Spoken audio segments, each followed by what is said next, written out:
Stop and pay attention. The headlines are framing this as a loud diplomatic showdown, and that reading is too shallow for what is actually unfolding. On April 6, Donald Trump said his Tuesday deadline for Iran was final, declared that all hell's going to break out if Tehran did not comply, and tied any deal to nuclear surrender and the reopening of the Strait of Hormuz. That sounds like leverage. In reality, it is the signal of a structural trap. The only serious way to read this is through game theory, because the issue is no longer the speech, the deadline, or the conference. It is the incentive structure underneath. By the end of this, you will understand why this crisis is governed by a commitment problem, why every apparent peace offer now functions like a trap, and why that mechanism reaches directly into gas prices, savings, and the broader economy. To see that clearly, start with the event sequence itself.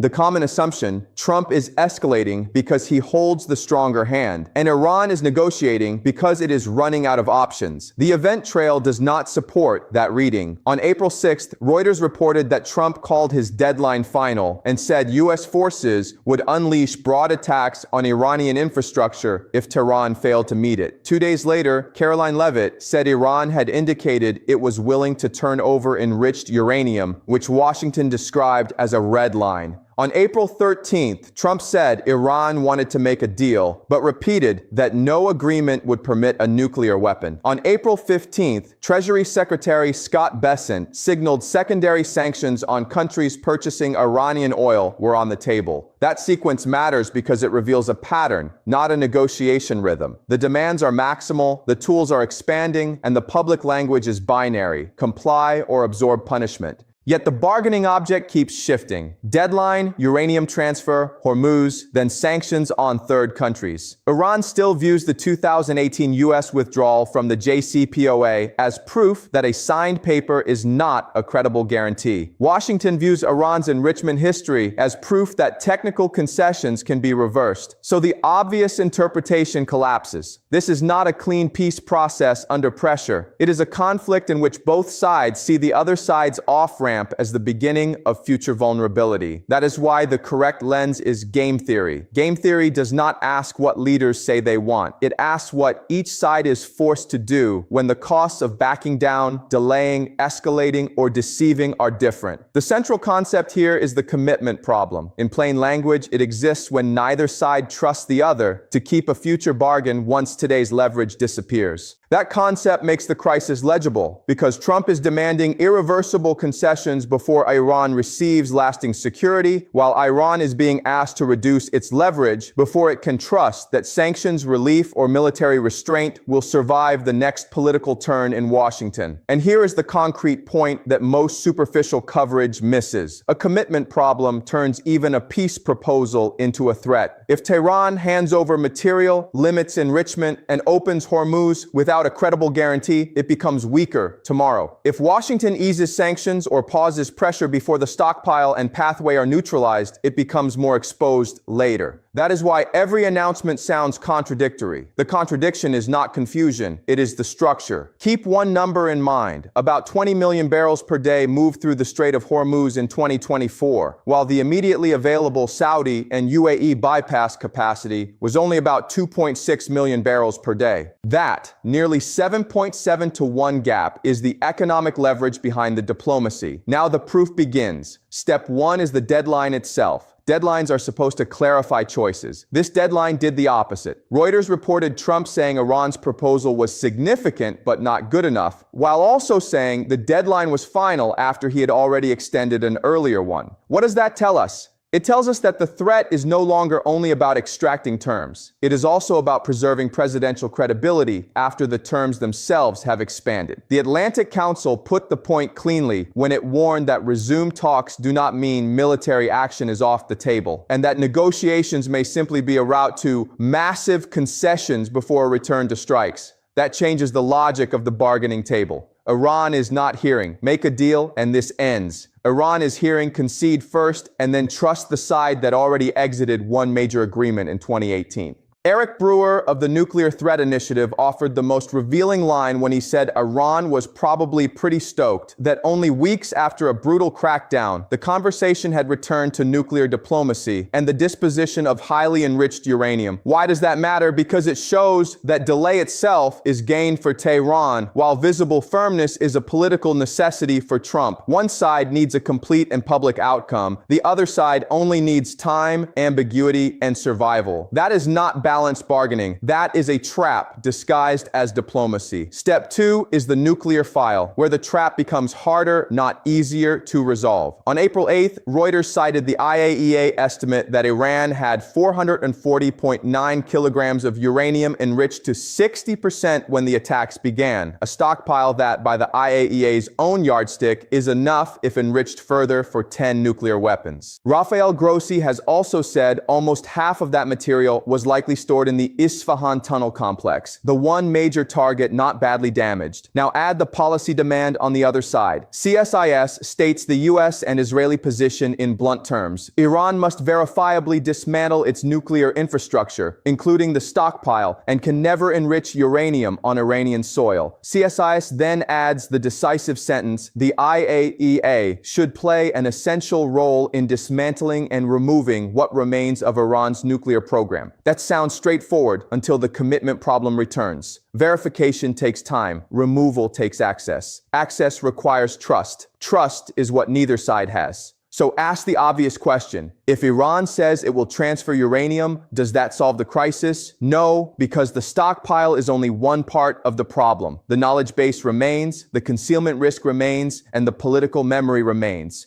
Iran sees full dismantlement without durable guarantees as strategic self-disarmament. Washington sees any residual enrichment capacity as delayed breakout risk. The asymmetry is severe. Tehran can preserve leverage with one hidden uncertainty. Washington needs near total certainty across inspectors, stockpiles, facilities, and future behavior. The side that must prove a negative is already in a worse game. Step 3 is the oil choke point, where a regional bargaining failure becomes a global tax. The U.S. Energy Information Administration estimated that 20 million barrels per day flowed through Hormuz in 2024, equal to about 20% of global petroleum liquids consumption, and more than 1/4 of global seaborne oil trade. Around 1/5 of global LNG trade also passed through the same corridor. Against that, the immediately available Saudi and UAE bypass capacity stood at about 2.6 million barrels per day. What does that mean in plain language? It means the market exposure is vastly larger than the rerouting capacity. A narrow move in the Gulf therefore transmits outward as a worldwide pricing event almost instantly. This is where the analysis gets honest about what is actually happening. Kristalina Georgieva, the managing director of the IMF, told Reuters on April 6th that the war had reduced global oil supply by 13% and that all roads now lead to higher prices and slower growth. Reuters also reported Brent settling near $110 a barrel that day after standing at $69 on June 12th and $74 on June 13th in an earlier Hormuz scare. The ratio here is brutal. Iran does not need to defeat American power. It needs only to threaten enough disruption that inflation, shipping risk, and alliance anxiety raise the political price of coercion. Once that threshold is crossed, the battlefield is no longer only military. It becomes monetary, electoral, and global. And that transition is not reversible on a short political timetable. Now the consequences widen. Japan relies on the Middle East for around 95% of its oil supplies, with roughly 70% moving via the Strait of Hormuz, according to Reuters. India's share of Middle Eastern crude in January rose to 55%, or about 2.74 million barrels per day. And Reuters later reported New Delhi scrambling to secure 60 days of supply, while 90% of its LPG imports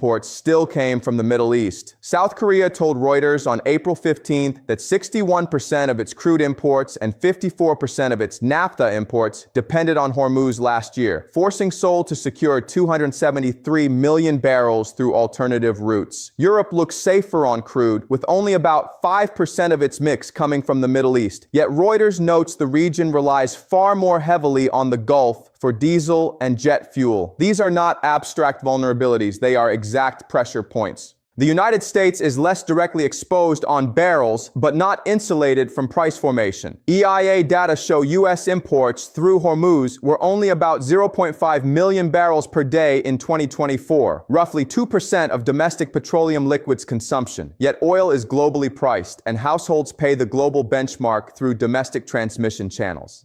AAA's national average for regular gasoline stood at $4.093 per gallon on April 16th. Reuters reported imported fuel prices up 2.9% in March, imported food prices up 0.5%, and the average 30-year fixed mortgage rate at 6.37% after a jump from 5.98% in late February to 6.46% at the start of April. That is the chain reaction. A blockade threat in Hormuz becomes a higher gas bill, a tighter mortgage, and more expensive goods long before any formal war declaration arrives. And here is where it gets genuinely dangerous. The food channel is now open as well. Reuters reported the FAO food price index rising 2.4% in March, with vegetable oil prices up 5.1% and sugar up 7.2% as higher energy prices and freight costs fed directly into agricultural markets. Maximo Torero, the FAO's chief economist, said the initial increases were modest, but warned that if the conflict lasted over 40 days and input costs stayed high, farmers would reduce planting or switch crops, shaping food supply for the rest of the year and into the next. That is the structural irreversibility in this crisis. Once energy insecurity migrates into fertilizer, freight, and planting decisions, the damage stops being a headline shock and becomes embedded in the cost of living. History gives this pattern a warning label. In 1973, the oil embargo did not merely change fuel markets. It transmitted geopolitical coercion into inflation, recession, and a long political aftershock across the industrial world. The numbers today are different, but the mechanism is the same. A strategic dispute centered on energy choke points punishes distant households faster than diplomats can stabilize expectations. That is why this is not only about whether Iran signs or whether Trump escalates. It is about whether the crisis crosses the point where market psychology begins doing strategic work on behalf of both sides. Once that happens, every day of uncertainty becomes a tax on households that never voted on the conflict. Now, the game theory conclusion becomes unavoidable. Winning for Trump is not simply getting a meeting or extracting a statement. Winning means 5 things at once: no Iranian bomb, no enrichment pathway, visible transfer or neutralization of the 60% stockpile, restored security in Hormuz, and a domestic political image of uncompromising strength. Winning for Iran is much narrower. It means regime survival, no humiliating surrender, no permanent disarmament without guarantees, some sanctions relief, and retention of at least one bargaining lever. That asymmetry matters because Washington needs a package. Tehran needs a denial. One side has to solve the whole equation. The other side only has to prevent a clean solution. The structural constraint that blocks quick resolution is the commitment problem reinforced by audience costs. Audience costs are the domestic penalties leaders absorb when they visibly retreat after public threats or promises. Trump has raised those costs for himself with maximal rhetoric. Tehran has raised them for itself by tying concessions to sovereignty, deterrence, and regime legitimacy. So ask the final question: is this a peace deal or a final trap? It is both in appearance, but structurally, it is a trap first. Any deal that requires one side to become irreversibly vulnerable before the other side becomes credibly restrained will fail, or will hold only until the next enforcement dispute. The quotable truth is simple: the side that needs certainty loses to the side that preserves uncertainty. That is the thesis in its sharpest form. Trump's last warning does not reveal control. It reveals the narrowing room of a power trying to force certainty out of an adversary that survives by keeping the future uncertain. The closer historical parallel is the 1956 Suez Crisis, when Britain and France won the opening military move and still lost the strategic outcome because financial and political constraints closed faster than the battlefield. Paper strength did not translate into durable leverage. The value of understanding this is not fear. The value is strategic clarity. Once this mechanism is visible, shallow coverage loses its grip because the crisis stops looking like a sequence of dramatic statements and starts looking like a structured bargaining failure with predictable economic spillovers. The next unresolved variable is essential: whether Washington prioritizes verifiable dismantlement or settles for a face-saving freeze that leaves the commitment problem intact. To track that independently, watch three signals. First, watch whether the IAEA gets renewed access to the Isfahan-linked stockpile and whether 440.9 kilograms is still the benchmark. Second, watch Brent and shipping insurance around Hormuz, because the market often prices escalation before governments admit it. Third, watch secondary sanctions on buyers of Iranian oil, because once third countries are punished, the negotiation stops being bilateral and becomes a wider economic war.